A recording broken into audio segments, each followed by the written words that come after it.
పరిశుద్ధ గ్రంథం నుండి తిమోతికి రాసిన మొదటి పత్రిక మొదటి అధ్యాయము 15వ వచనంలో పాపులను రక్షించుటకు యేసుక్రీస్తు ప్రభువారు లోకమునకు వచ్చినను వాక్యము నమ్మదగినదయు పూర్ణాంగీకరమునకు యోగ్యమైనదై ఉన్నది అనేసి దేవుని వాక్యం సెలవిస్తుంది.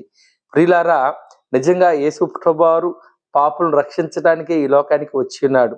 అపోస్తలుడైన పౌలు గారు దూషకుడుగా, హింసకుడుగా, హానికరుడిగా ఉన్నప్పుడు యేసు ప్రభువారు తన విలువైన రక్తం ద్వారా పౌలు యొక్క పాపములను కడిగివేస్తున్నాడు. ఈ దినాన పౌలు పాపములు మాత్రమే కాదు, మనందరి పాపములు కడిగివేయటానికి ఆయన సిద్ధంగా ఉన్నాడు.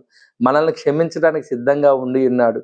కనుక నీవు నేను మనందరం కూడా ఒకవేళ పాపములు పడి ఉన్నట్లయితే, దూషకులుగా ఉన్నట్లయితే, హింసకులుగా ఉన్నట్లయితే, హానికరులుగా ఉన్నట్లయితే యేసు ప్రభువారు మీ కొరకే శిలువలో తన రక్తాన్ని చిందించి ఉన్నాడు.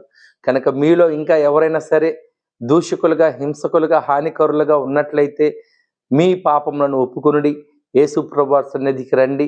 ప్రభు ఇచ్చిన రక్షణ పొందుకొని, ప్రభు పాదముల దగ్గర మీ పాపం ఒప్పుకొని, క్రీస్తు రక్తంలో కడగబడి మీ పాపములను కడిగి వేసుకొని ఆయన ద్వారా క్షమాపణ పొందుకోవాలని తెలియజేయచ్చు. దేవుడి వాక్యమును దీవించునుగాక. ఆమేన్.